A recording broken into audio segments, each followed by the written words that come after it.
Los elegidos son el resultado de una segunda hibridación en los seres humanos, una hibridación especial con más genes de los Elohim que el otro, que vino antes. En la Biblia se describe este evento en el famoso doble Génesis. Esta segunda hibridación también es llamada por los Elohim perfeccionamiento de la raza. Estos elegidos con más ADN de los Elohim luego se convirtieron en faraones egipcios, emperadores romanos, reyes, hasta llegar a los nobles actuales. Estas personas, a las que les gusta llamarse semidioses, siempre han estado obsesionadas con su composición genética. De hecho, los faraones egipcios incluso llegaron a utilizar el incesto como matrimonio entre hermanos para no diluir su sangre azul, es decir, no diluir sus genes reales. Así también para los nobles, que daban a sus hijos en matrimonio solo a personas de pura sangre azul, de pura sangre real, por tanto con ADN más parecido al de los Elohim. Incluso en la Biblia leemos que los Elohim ordenaron a los elegidos hacer matrimonios entre hermanastros para no diluir el ADN. En Génesis 20:12 leemos: además, en realidad es mi hermana, la hija de mi padre, pero no la hija de mi madre, y ella se convirtió en mi esposa. Ahora estos matrimonios consanguíneos ya no son manifiestos como en el pasado, sino que continúan más discretamente. Es sobre la base de esta sangre azul, también llamada sangre real, que los elegidos siempre han reclamado el derecho de mando y soberanía hacia otros seres humanos, diciendo expresamente que siendo ellos con más genes que dioses, o Dios, según el periodo histórico, tenían derecho a gobernar y ser servidos por toda la humanidad. De este hecho se dice comúnmente mandar por derecho divino. La hibridación significa que los Elohim alteraron un ADN ya existente para formar una población esclava, mientras que en la segunda hibridación alteraron el ADN para formar una élite de poder que podían maniobrar entre bastidores y al hacerlos esclavizar al resto de la población de manera oculta. Sobre el tema de la sangre azul, muchos de los medios de la corporación argumentan que los nobles tenían la piel muy clara, a diferencia de los plebeyos y los campesinos, que estaban continuamente expuestos al sol y no se lavaban. Y eso, por lo tanto, según la explicación del sistema, ya que la piel muy blanca de los nobles dejaba entrever bien las venas azuladas. De ahí nació el término sangre azul. Otra explicación es que en ese momento los nobles gobernantes comían en platos con cubiertos de plata. Esta plata metálica en contacto con los alimentos habría liberado trazas de iones de plata en los alimentos que ingerían los nobles. La plata que ingresa al torrente sanguíneo debería haberle dado un tono azulado a la sangre, pues siempre, según esta otra explicación del sistema, los nobles se distinguían del resto de la población por el color azul de su sangre, obtenido gracias a la cubertería de plata. ¿Qué decir? Estas explicaciones son estúpidas. En ese entonces no eran tontos y sabían muy bien que las venas eran azules para todos. Entre otras cosas, podían ver bien el color de las venas en sus recién nacidos, que tenían la piel limpia y blanca, no bronceada por el sol. Estas personas practicaban el incesto incluso entre parientes cercanos, por lo que si el término derivaba únicamente del factor estético y del color, como en el caso de la plata, ¿por qué querer mantener intactos los genes a toda costa?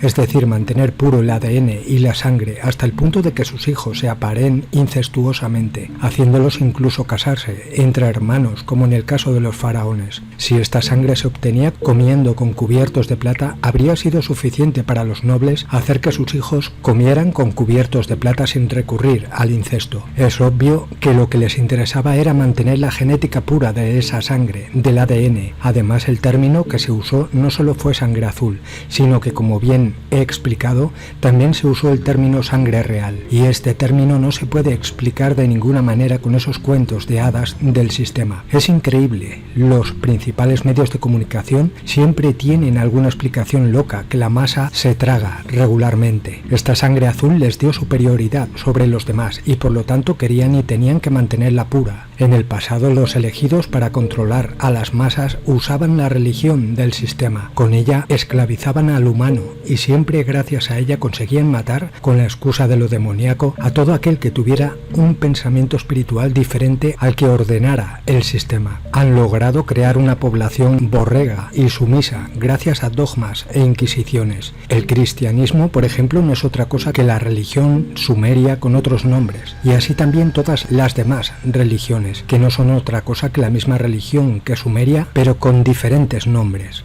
Ahora, en la actualidad, estos elegidos, antiguos faraones, reyes, etc., pertenecen a las familias millonarias del mundo, más ricas del planeta, y son los personajes que realmente controlan y mandan el mundo detrás de escena. También son definidos por muchos como la nobleza negra. Frente al pasado donde reinaban a la luz del sol, ahora han optado por un poder oculto, porque es mucho más productivo y duradero. De hecho, así no arriesgan nada, ya que en caso de una revuelta u otra, solo corren peligro los títeres políticos, que no hacen más que obedecer las órdenes de los elegidos. Aunque en la televisión parezcan estar peleando, en realidad ambos bandos reciben órdenes de la misma élite de los elegidos. Su árbol genealógico se remonta a miles de años y se remonta a la civilización sumeria babilónica. Son el resultado de una segunda hibridación de una raza alienígena llamada Elohim, como lo demuestran los textos antiguos. Son muy cuidadosos en mantener su vínculo de sangre de generación en generación sin romperlo. Su poder radica en el control, especialmente en el económico. El dinero crea poder.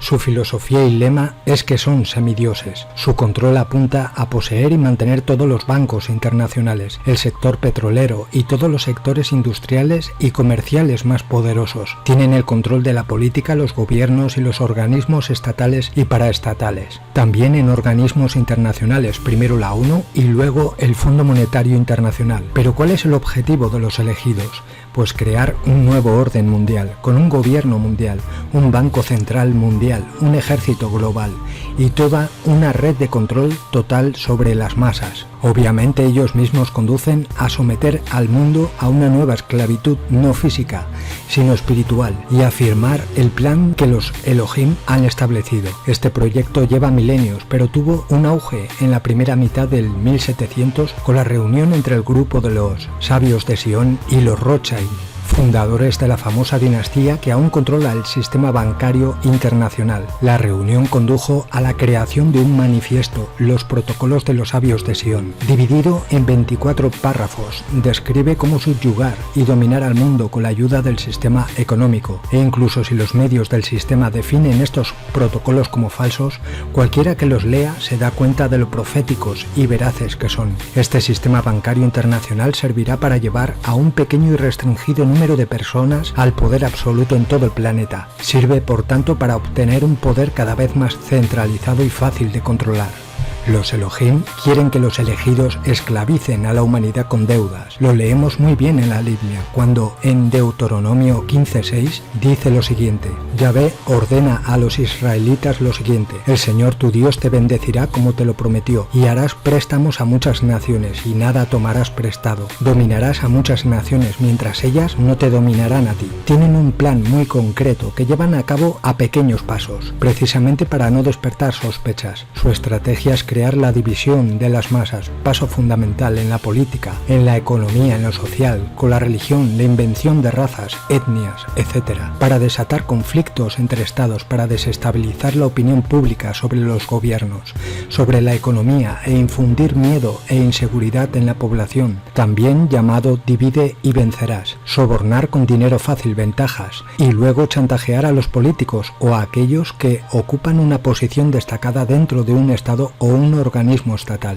Elija al futuro jefe de Estado entre aquellos que son incondicionalmente serviles y sumisos. Tener el control de las escuelas desde el jardín de infancia hasta la universidad, para garantizar que los jóvenes talentos se dirijan a una cultura internacional y se conviertan inconscientemente en parte del sistema. Adoctrinar a la población sobre cómo se puede y no se puede vivir, cuáles son las normas a respetar, los hábitos, costumbres, etc. Infiltrarse en cada decisión importante, mejor a largo plazo, de los gobiernos de los estados más poderosos del planeta. Controlar la prensa, la información en general, creando noticias falsas, emociones falsas, miedo e inestabilidad. Acostumbrar y mantener a las masas a vivir de las apariencias y a satisfacer solo su placer y materialismo, para llevar a la sociedad al más absoluto vacío y superficialidad. En esta etapa, el humano ya no tiene una sana espiritualidad, así que para mantener tal estado de decadencia, de confusión, de agotamiento, hacen que las masas reaccionen buscando un protector o benefactor a quien se sometan voluntariamente. Uno de sus últimos objetivos es chipear a la población para manipular su pensamiento y comportamiento, además de facilitar su identificación y localización. Todo ello con la excusa de la seguridad personal. En la práctica utilizan la táctica problema-reacción-solución. Evidentemente no podían pensar en lograr sus objetivos solos. Tenían y necesitaban una estructura operativa, compuesta por organizaciones o personas que ejercen el poder y operan más o menos conscientemente en la misma dirección. Su estrategia se basó en dos pilares: el poder del dinero. Crearon y controlaron el sistema bancario internacional, la disponibilidad de personas de confianza obtenida a través del control de sus sociedades secretas. Los elegidos y quienes con ellos controlan estas empresas son despiadados, practican ritos y sacrificios hacia sus dioses. En el pasado, como está escrito en la Biblia y otros libros sagrados, estos sacrificios humanos o animales eran al aire libre, mientras que hoy en día los ritos y sacrificios se realizan en secreto, lejos de las miradas indiscretas. Es también gracias a las prácticas y rituales ocultos hacia los dioses controladores que los elegidos son capaces de manipular e influenciar a las masas.